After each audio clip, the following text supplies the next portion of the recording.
Shalom, damai di hati, saudara dikasih Tuhan. Sebelum kita belajar firman Tuhan, mari kita berdoa. Bapa, dalam nama Yesus, terima kasih buat anugerah-Mu kami akan belajar firman-Mu. Tuntun bimbing kami dengan kuasa Roh Kudus-Mu Tuhan. Bahwa firman ini Bapa boleh menguatkan kasih kehidupan kami, akan menjadi orang percaya yang kuat dalam kebenaran firman Allah. Terima kasih Bapa, dalam nama Yesus Tuhan, kami siap belajar firman Tuhan. Haleluya. Amin. Saudara-saudara diberkati Tuhan Yesus Kristus, untuk pembacaan kita saat ini sesuai dengan MTPJ tanggal 18 sampai 24 Juli 2021 terdapat dalam kitab Amsal pasal 4 ayat 1 sampai 17, dan saya akan bacakan dalam kitab Amsal pasal 4 ayat 1 sampai 17. Nasihat untuk mencari hikmah. Dengarkanlah hai anak-anak didikan seorang ayah, dan perhatikanlah supaya engkau beroleh pengertian. Karena aku memberikan ilmu yang baik kepadamu, janganlah meninggalkan petunjukku. Karena ketika aku masih tinggal di rumah ayahku sebagai anak, lemah dan sebagai anak tunggal bagi ibuku, aku diajari ayahku, katanya kepadaku, biarlah hatimu memelihara perkataanku. Berpeganglah pada petunjuk-petunjukku, maka engkau akan hidup. Perolehlah hikmat, perolehlah pengertian, jangan lupa dan jangan menyimpang dari perkataan mulutku. Janganlah meninggalkan hikmat itu, maka engkau akan dipeliharanya. Kasihilah dia, maka engkau akan dipegangnya. Perbulan hikmat ialah peroleh hikmat, dan dengan segala yang kau peroleh, perolehlah pengertian. Junjunglah dia, maka engkau akan ditinggikannya. Engkau akan dijadikan terhormat apabila engkau memeluknya. Ia akan mengenakan karangan bunga yang indah di kepalamu. Mahkota yang indah akan dikaruniakannya kepadamu. Hai anakku, dengarkanlah dan terimalah perkataanku, supaya tahun hidupmu menjadi banyak. Aku mengajarkan jalan hikmat kepadamu. Aku memimpin engkau di jalan yang lurus. Bila engkau berjalan, langkahmu tidak akan terhambat. Bila engkau berlari, engkau tidak akan tersandung. Berpeganglah pada didikan, janganlah melepaskannya.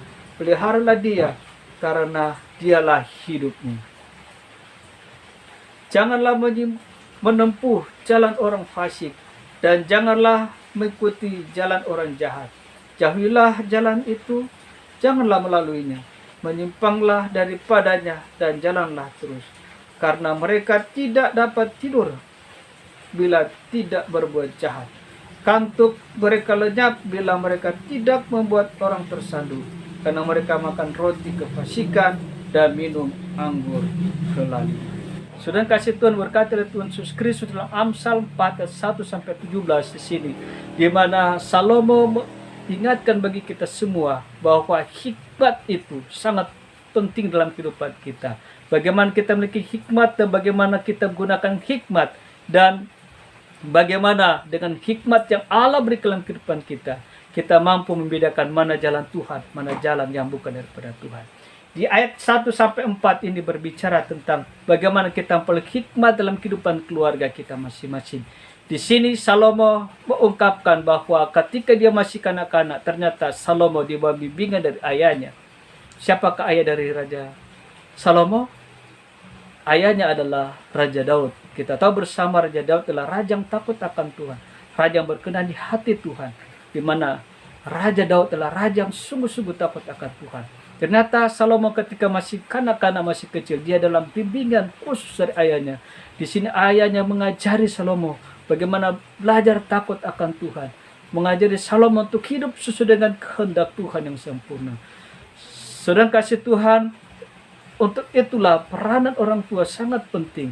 Peranan orang tua sangat penting dalam mendidik anak-anak untuk belajar takut akan Tuhan, untuk belajar bagaimana mereka mengenal Tuhan secara pribadi itu dalam tengah-tengah kehidupan keluarga. Di ayat yang kelima sampai dengan ayat yang ke-8, 9 dan 10 ini berbicara bagaimana kita memperoleh hikmat yang luar biasa yang Tuhan berikan dalam kehidupan kita. Di sini sudah kasih Tuhan, ternyata kita akan memperoleh hikmat ketika ada kerinduan hati kita memperoleh hikmat itu. Hikmat itu akan Tuhan berikan ketika ada satu kerinduan. Sebagaimana Salomo, dia meminta hikmat kepada Tuhan. Takut akan Tuhan adalah permulaan dan hikmat. Jadi kita akan peluk hikmat ketika kita takut akan Tuhan. Dan hikmat itu akan dicurahkan dalam kehidupan kita. Hikmat itu akan diberikan dalam kehidupan kita ketika kita mengenal Tuhan secara pribadi. Kita meresponi Tuhan dalam setiap kehidupan kita. Ketika kita buka hati, maka Tuhan akan campur tangan. Maka hikmat Allah akan dicurahkan dalam kehidupan kita. Hikmat juga tercurah bagi kita, sudah kasih Tuhan. Ketika kita dalam pelayanan, ketika kita dalam tugas pekerjaan yang Tuhan berikan dalam setiap kehidupan kita. Ketika kita mengalami masa kesukaran, itu firman Tuhan bilang hikmat itu akan memelihara kita. Untuk itu jagalah hikmat yang Tuhan berikan dalam kehidupan kita.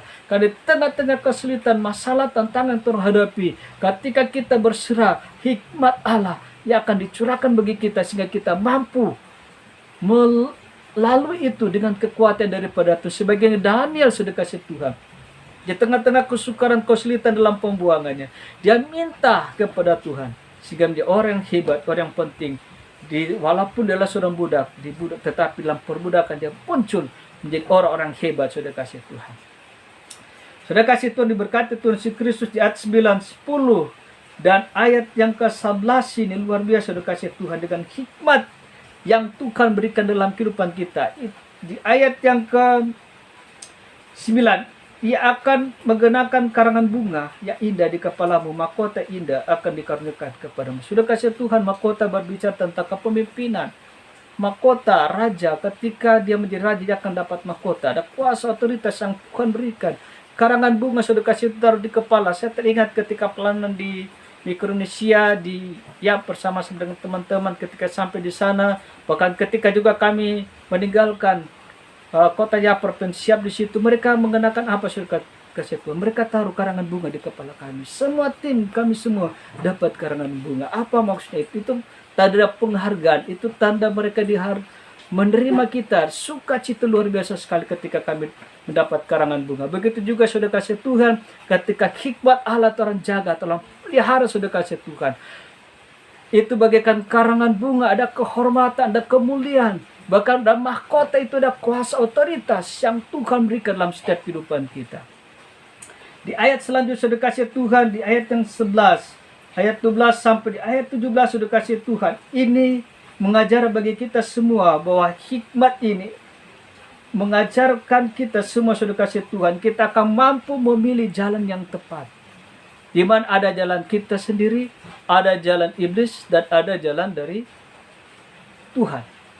Nah, dengan hikmat yang daripada Tuhan, kita akan mampu membedakan mana jalan diri kita sendiri, mana jalan iblis, dan mana jalan Tuhan. Jalan kita itu tidak tentu benar.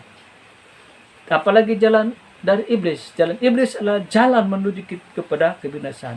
Tapi yang paling penting adalah jalan Tuhan. Nah, dengan jalan Tuhan inilah, dengan hikmat yang Tuhan berikan dalam kehidupan kita, kita akan mampu memilih mana jalan Tuhan.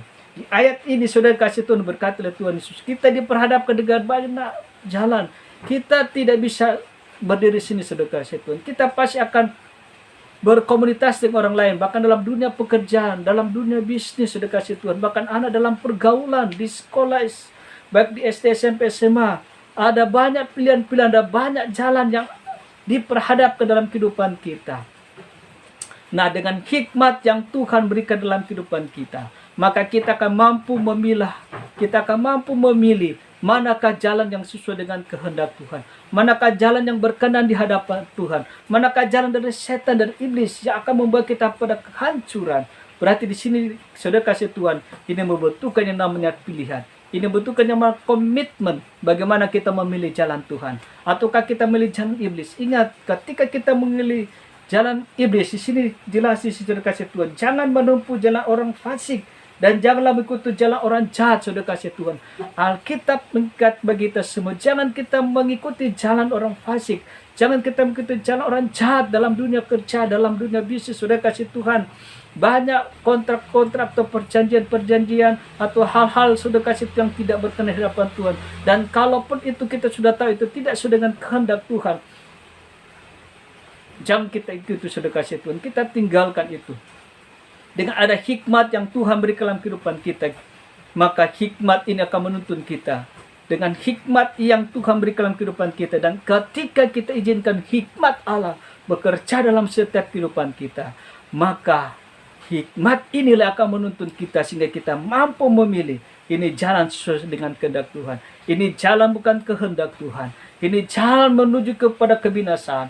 Ini jalan menuju kepada kebenaran. Ini jalan menuju neraka. Ini jalan menuju surga. Dengan hikmat yang Tuhan berikan dalam kehidupan kita, kita akan mampu memilih mana kehendak Tuhan, mana bukan kehendak Tuhan. Untuk itu, saudara kasih Tuhan, mari kita izinkan hikmat Allah dalam kehidupan kita, berkarya dalam kehidupan kita. Mari kita luaskan hikmat yang daripada Tuhan, yang akan menuntun kita untuk melangkah dan melangkah, baik dalam pergaulan, baik dalam dunia kerja, baik dalam apapun yang kita kerjakan. Mari izinkan hikmat Allah yang menjadi bagian dalam setiap kehidupan kita. Dan kalaupun kita menghadapi persoalan, kita mengalami pergumulan, masalah, tantangan, baik dalam dunia kerja, baik dalam pendidikan kita, atau dalam pergaulan, dalam tengah-tengah keluarga, mari kita minta hikmat yang daripada Tuhan. Dengan hikmat yang Tuhan berikan pada kita, sudah kasih Tuhan, kita akan percaya kita akan mampu melewati setiap tantangan, setiap masalah, setiap jalan-jalan yang tertutup atau jalan-jalan yang menuju kebinasaan. Kita mampu memilih manakah jalan daripada Tuhan. Kita akan mampu menghadapi setiap persoalan, setiap pergumulan, setiap masalah dengan hikmat yang daripada Tuhan. Jangan pernah menyerah. Percaya kuasa Tuhan ada dalam kehidupan kita. Kuasa Allah dalam kehidupan kita. Tuhan telah memberikan hikmat dalam kehidupan kita. Tuhan telah taruh hikmat dalam setiap pribadi kita. Untuk apa sudah kasih Tuhan? Dengan hikmat ini kita akan mampu menghadapi setiap badai, setiap pergumulan, setiap masalah, setiap tanggung jawab yang diberikan dalam kehidupan kita. Dengan hikmat ini kita akan mampu menyelesaikan tugas tanggung jawab yang Tuhan berikan dalam kehidupan kita. Tuhan memberkati kita semua. Mari kita satu dalam doa, kita berdoa.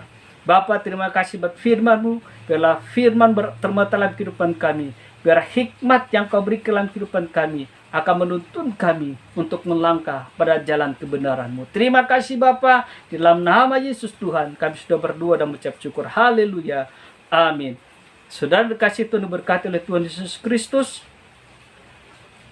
Sangat diharapkan bagi kita semua untuk subscribe, membagikan dan like channel ini supaya channel bisa berkembang untuk memberkati banyak orang. Tuhan Yesus memberkati kita semua.